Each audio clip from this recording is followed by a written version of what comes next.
quarta-feira da sexta semana do Tempo Comum.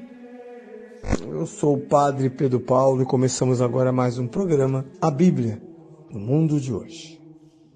Bem, nesta quarta-feira, voltamos aos princípios.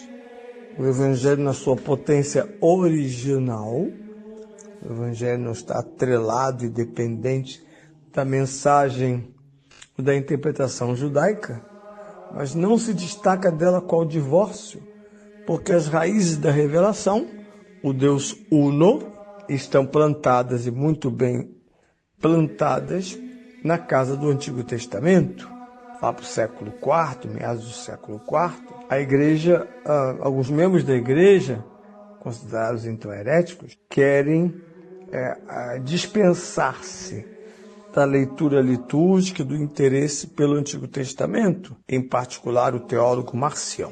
Ele diz para que esse Antigo Testamento, esse Deus sanguinário, essas histórias imorais, como Abraão tendo filho com a escrava, e tantos outros sacrifícios humanos, tanta coisa absurda. As filhas de Jó que se relacionam com o pai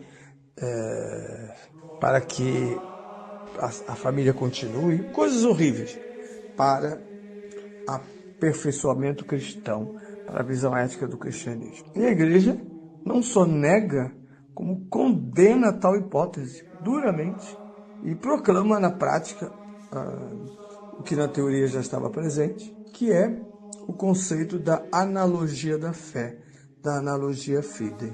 O Deus unitrino, o mistério divino, reúne os dois testamentos, sendo que a revelação completa de Cristo, a revelação completa de Deus vem do Cristo, revelador e revelação definitivos de Deus.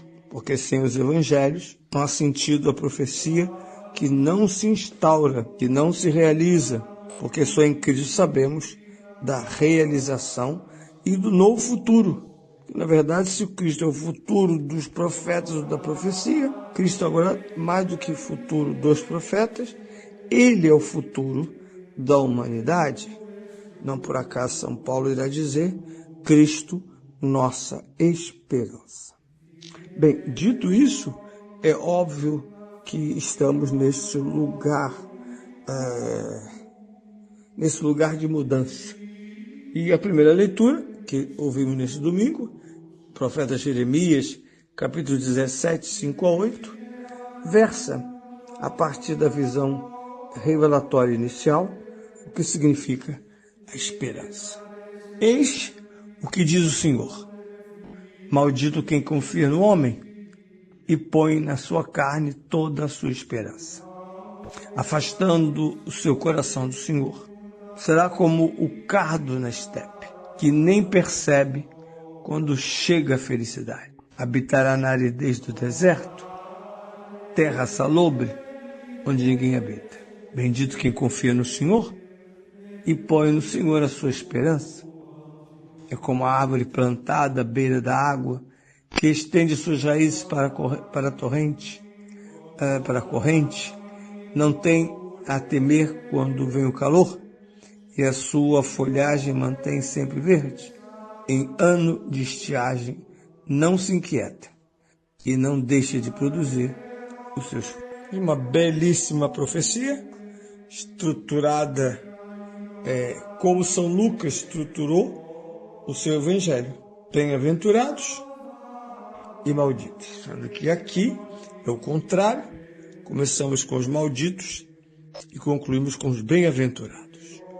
Trata-se de uma sentença e uma parábola. A linguagem que segue a sentença é uma linguagem parabólica. Maldito quem confia no homem e põe na carne toda a sua esperança, afastando o seu coração do Senhor. Esse é o princípio. Quem afasta o coração do Senhor e se apega às coisas ou às pessoas, perde o lastro da própria existência. Apesar de hoje querer igualar crentes e não crentes, como se não crer ou até ser programaticamente contra a fé fosse uma livre opção. É assim que o mundo liberal entende a questão da fé.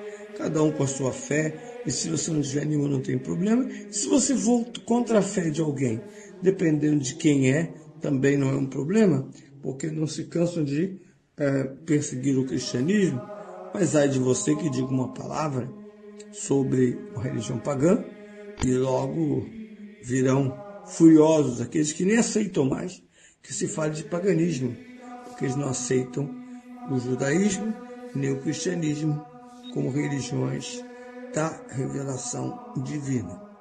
Dito isso, é óbvio que o princípio é muito bem colocado. A carne não é fonte de esperança. Uma das coisas que quase uma crueldade refinada da imagem. O Facebook gosta disso.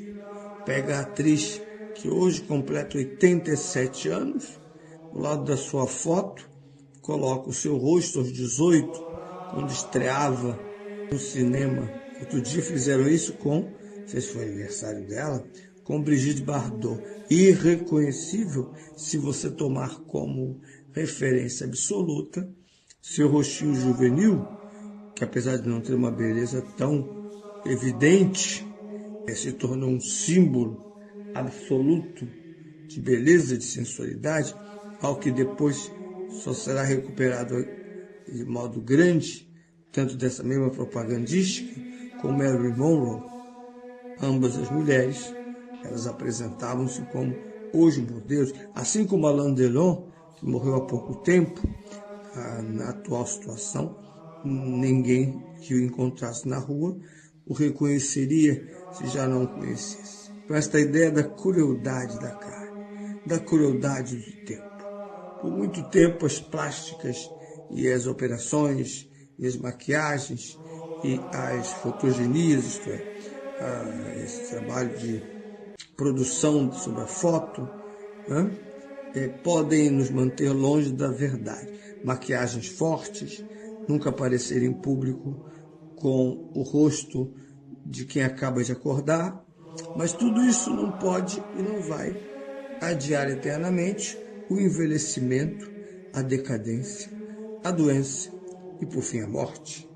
Por isso, os grandes ídolos da história humana, os heróis, já os gregos cantavam isso, que os heróis, que eram particularmente os guerreiros, tinham a honra de morrer jovens, de modo que ninguém pensasse em Ulisses, velho, doente, numa cadeira de rodas.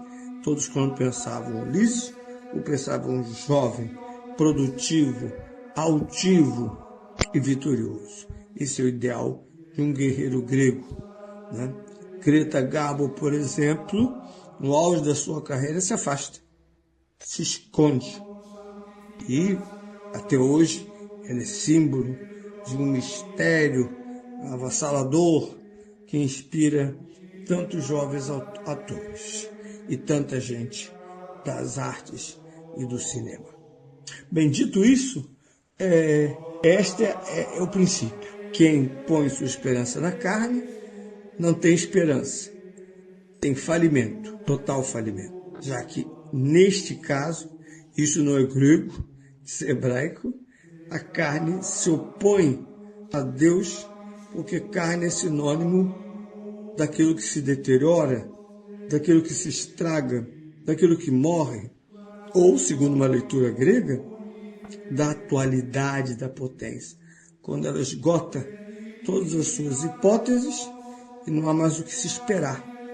Simplesmente agora trata-se de acompanhar da melhor maneira possível a decadência. E o exemplo dado pelo profeta são dois exemplos da natureza. Na verdade, o parabólico é exatamente o modo com que a natureza serve de quadro explicativo. Quem é este pobre coitado?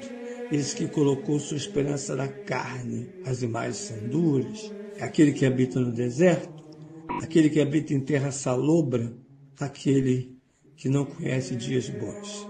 Ao contrário, assim concluo, a imagem contrária que funda o princípio, ou que exemplifica o princípio, é: bendito quem confia no Senhor e põe no Senhor a sua esperança.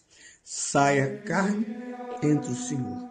Este é o fundamento de uma vida que não estremece, que não se inquieta e sempre produtiva.